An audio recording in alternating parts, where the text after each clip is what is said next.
Hello everyone! We're getting into this video right away because this is a lot. If you've been following Acacia Kersey for even a few months, you may have noticed that her social media comments always feature scooter emojis.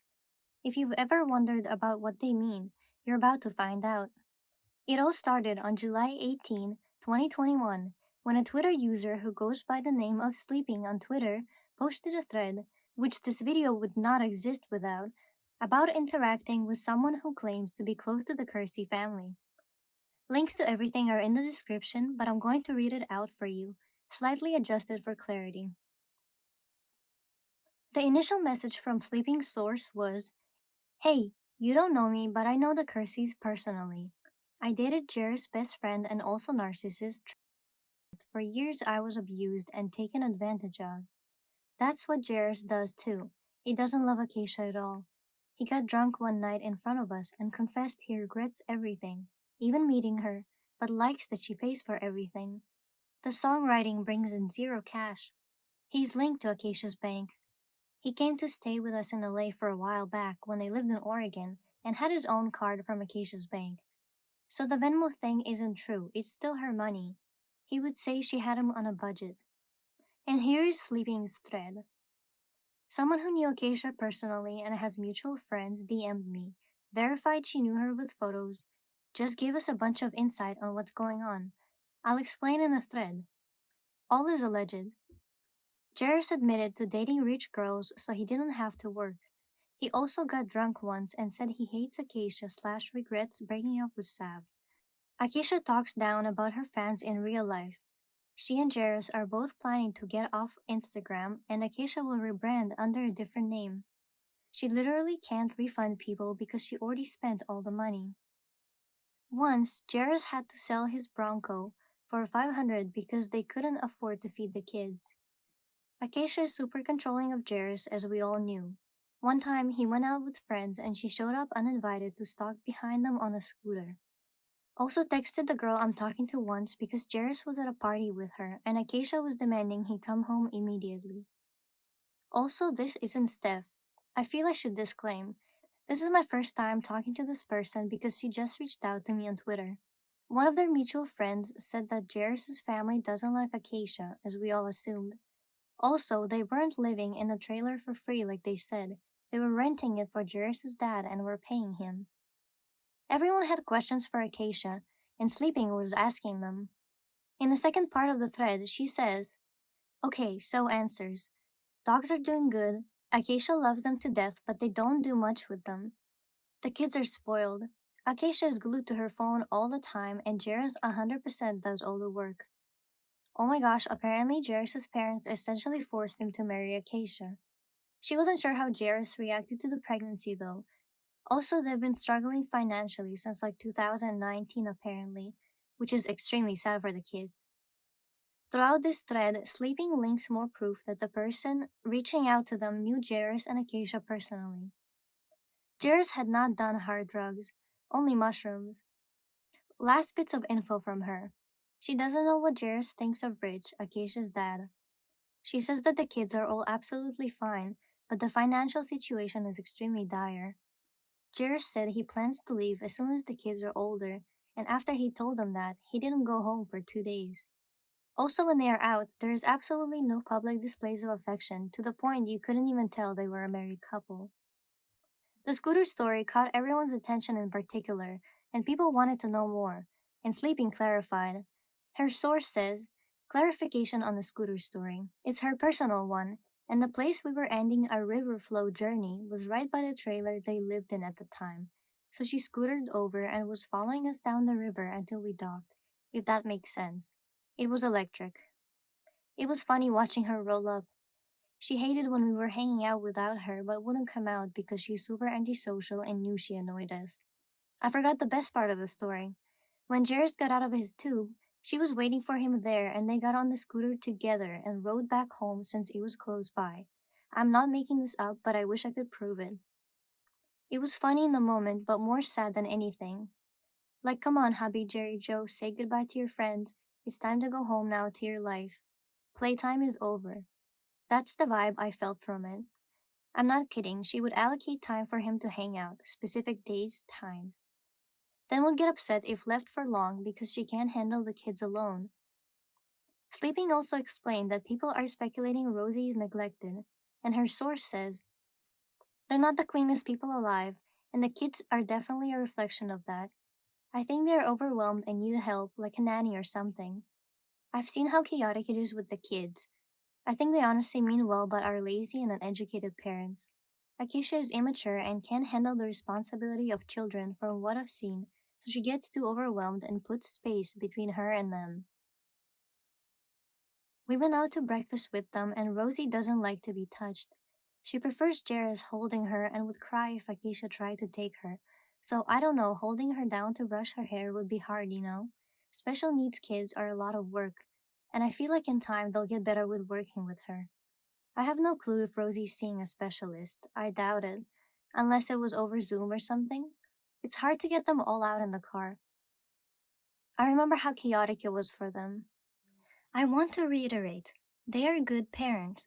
Jairus loves Rosie and would never put her in jeopardy on purpose. Ever. I've seen how he gently holds her and rocks her to sleep. It's beautiful. Acacia, I think, is more bonded to the other kids, which is okay. As long as Rosie is getting the care she deserves and Jairus does that, 100%. She's very loved. Yes, Acacia lied about birth control, or just stopped taking it from what I understand. Not too sure, can't give you an honest answer on that one. Expect stuff to leak. They are good parents, good with the dogs, but finances and separation are definitely impending in my opinion. I think Jairus kept having kids with her because it was an ultimatum. Give me what I want or I'll cut you off financially? I don't know. I could be totally wrong about that. But honest to God, she was a dictator with Jairus and probably still is. What I'm trying to do is give y'all some insight and some laughs. I'm not trying to bully or anything. They're not good people and are just train wrecks. Karma is a big. Also, I haven't seen or talked to Acacia in 6 months. Everything I know and continue to share is from the friend group she's still in and who are still friends with me after I broke up with my ex. They all tell me the juicy bits because we all make fun of her. For further clarification, I said they are good parents because they do have good intentions but fall short. They try but keep making terrible decisions and it affects the kids directly. Finances are the number one thing they struggle with, and of course, creating structure. Acacia and Jairus just have no clue what they're doing, like so many young mothers in this country. At least they sold the car to feed the kids and didn't let them starve. I'm not trying to be polite, but nothing is black and white in this world. You have to see the grays. After this, the scooter meme became a staple in the opinion Twitter community, which is still growing bigger with every scam and scandal Acacia goes through. Nothing is a coincidence because as I was working on this video, Acacia decided to come out about the situation in her own DM statement to Sleeping. Sleeping reached out to Acacia to get her side of the story, and on January 11, 2022, she posted the DMs. Acacia says, for the scooter backstory, we had plans to float the river with a group of people, and Jairus' mom was going to watch the kiddos so we could both go. Unfortunately, his mom did not make it back on time, so I told Jairus to just go on without me and have fun. About halfway through the float, his mom came home, so I decided to meet them at the end of the float. The end is not super far from his parents' house, but I was a little too far to just walk, so I borrowed his brother's electric scooter to make it easier. While on the float, they had made plans to grab food or something after, but they don't have access to their phones during, so I had no idea. So it was kind of awkward for a second when Jairus left his friends, but he also didn't want me to ride home alone, especially because he was bummed I didn't get to float. So, although a scooter sounds cringy, it was very romantic an hour drive while I had my arms around him. And then he met up with his friends later that night. She also provided proof that she's actually refunding people for the presets and confirms she's using her Patreon money to refund everyone. This is really giving Ace Family vibes, the continuous business ventures that are created to pay people who lost money in the previous one. Acacia's content posted about finally receiving her refund for the presets she purchased in July. There's an attached message from Acacia that says, hello, it's Acacia Kersey.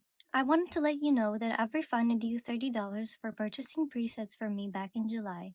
I'm so sorry for the inconvenience of your time and money. I can only send a couple refunds every few days, so it's been a couple months, and I should have gotten this to you a lot sooner. Again, I'm sincerely sorry. Sending you love and peace for the new year, Acacia. There's no acknowledging of the presets being stolen or accountability taken, but at least Acacia apologizes for not refunding sooner. Acacia addresses a few other things and says, I never once posted about Jairus' band, especially after being with someone in a band that I felt like used me for clout already. I was very worried about that happening again. His band also broke up shortly after we got together. He never cheated on me, but he did hook up with someone when we broke up during our early relationship, but so did I, so it wasn't a big deal to me. I have never ever talked badly about my fans, but I have about Opinion Twitter. Which is ironic because Opinion Twitter has many members who used to be Acacia's fans, and she was rude to or scammed, which is what drove them away. She continues, our money situation was completely fine until after Rosie got out of the hospital so late 2020. It's unfortunate that after Rosie's expensive hospital stay, the Kerseys still chose to uproot their family and move to California, one of the most expensive states to live in a big house with a pool, just to move back to Oregon a few months later.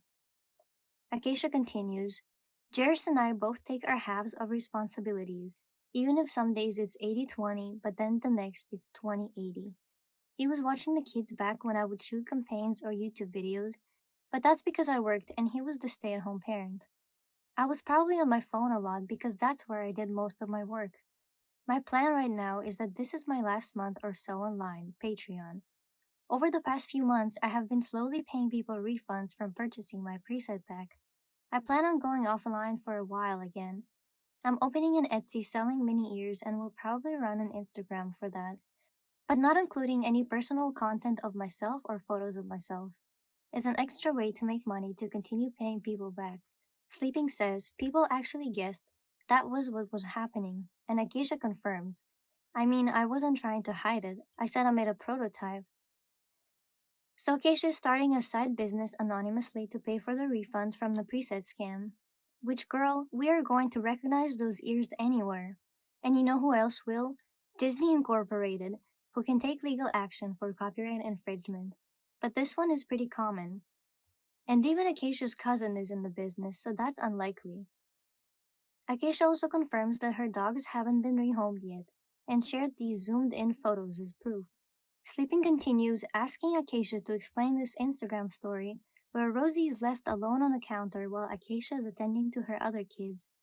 Sleeping points out it only takes a second for an accident to happen. This photo is very shocking considering how dangerous it is to leave any child sitting on the counter or any high space by themselves. Acacia says, yeah, I mean, would I have done that? Definitely not. But I'm just wondering why my parenting ability is being called into action. I was clearly feeding one baby while occupying another, and he made a choice that I wouldn't. She was also removed from the counter as soon as I posted that, and noticed it happening. These messages just show how disconnected Acacia and Jairus are as parents, and how both of them are immature and irresponsible in different ways. But she really threw him under the bus in this one. Acacia adds, he, Jairus, was in the kitchen with her and she hadn't begun crawling yet at the time. Not to excuse it, because like I said, I wouldn't have made that choice. Rosie, or any baby not being able to crawl, is not a reason to place them on a counter and step away. But at least Acacia understands that knowing a reason for something happening doesn't excuse it, and maybe Acacia is learning to apply that same logic to her own situation. She also addresses her leaving OnlyFans and says, I knew I wasn't posting enough and I had plans to post more, then got nervous because of the demanding men asking for less clothing, and I just became uncomfortable and tried my best. That's what's expected when you're on OnlyFans, and while no one is entitled to Acacia's body, she should have advertised her page as an erotic photo page so paying members would know what they're in for. She says, ultimately, I knew I should just delete it if I wasn't comfortable or going to post anymore, so I did. Anyone who felt like they weren't getting their money's worth could unsubscribe at any time. Not trying to be mean, but I wasn't holding them against my will. I don't want people to hate me and I don't want to upset people. That's never my goal. I just got greedy and wanted more than I needed, and I wish I could go back now and shake myself and realize how good I had it and to just chill out. But perspective is everything, I guess. I'm glad Acacia is finally starting to realize her privilege and acknowledges her greed, something that people try to make her see for years, but you can't make a horse drink. But at least bringing it water made a difference because Acacia seems to finally start to understand the issue with posting her kids online. She says, truthfully, I don't want to post my kids anymore, and for a short while I thought it was okay again because it was a small group of people who always so kind, but obviously it doesn't work out that way. But from my current understanding, there is a big difference between sharing a family photo on Christmas to embarrassing and exploiting their personal lives online. I did share personal information about them that I wish I hadn't now looking back, but it was socially normal and okay for influencers with kids to post about it. Family vlog channels were the most popular thing at the time, so I took that as it being okay. It's interesting she took so long to realize what's going on, and it took a video of her daughter to be found on an adult website for Acacia to start thinking about this. It shows how blindly Acacia is willing to follow others as long as she can profit off of it. And she's not the only one who has this mindset. Acacia also talks about her relationship with Jairus, saying, Jairus proposed to me during our first year dating me and said no, and again when I was pregnant, and I also said no, so I don't think he was avoiding that. And we both talked about how none of our previous partners wanted kids for a super long time, like 10 plus years, and we always talked about what our kids' names would be and how badly we wanted them. Granted, we didn't plan on having kids that early into our relationship either, but I certainly never forced anyone to stay with or marry me. Also, I pinned a pregnancy pin that walked through the stages of pregnancy, and the first line had something to do with fertility. But I pinned that in mid September after we found out I was pregnant, but we hadn't announced yet. It was supposed to be saved to my private folder because, like I said, we hadn't announced yet, so no one knew I was already pregnant. Acacia saying Jairus proposed to her multiple times makes me think back to her proposal video, which was so clearly staged. I see Jairus.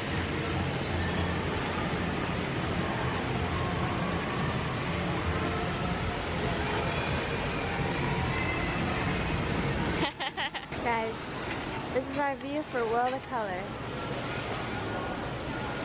So we're gonna see all the water. Every time I vlog, Jairus is gone, but Jairus, apparently the sink squirted him, like all over his chest. So he went to go change his shirt. So I'm just sitting out here, waiting, you know.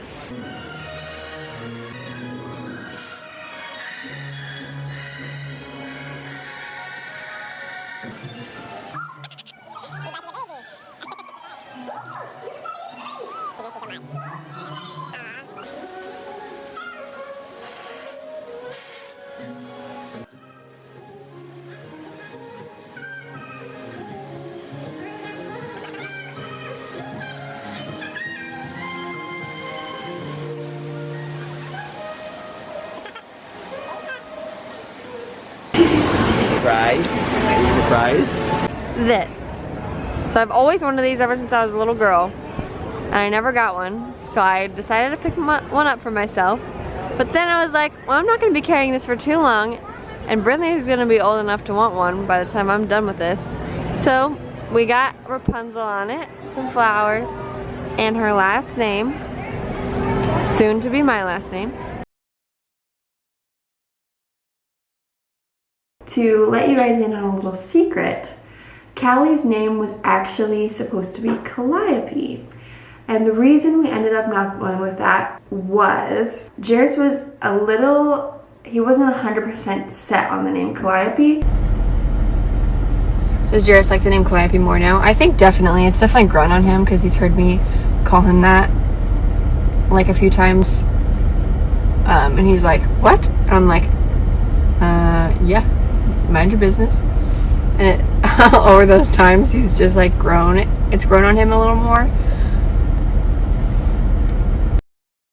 The only thing that I didn't want was because it had a weird spelling and it looked weird when... You're being nervous? Yeah. And the original allegation was that Jairus' parents were the ones forcing him to stay with and marry Acacia, which also makes sense with the second time Jairus proposed to her while she was pregnant. And speaking of pregnancy, Acacia said that she pinned things about stages of pregnancy in mid-September, but I don't think she realizes that there is proof this is a lie. In this screenshot from EXO YouTube Gossip on Instagram, you can clearly see that they posted a screenshot from Acacia's pins about getting pregnant after birth control on June 26, 2016, 2 months before September. Her pins also had nothing to do with stages of pregnancy. It specifically says getting pregnant after birth control. Sleeping asks Acacia if she will ever address all of this in a video, and Acacia replies, "It usually feels pointless because people will usually believe or read what they want.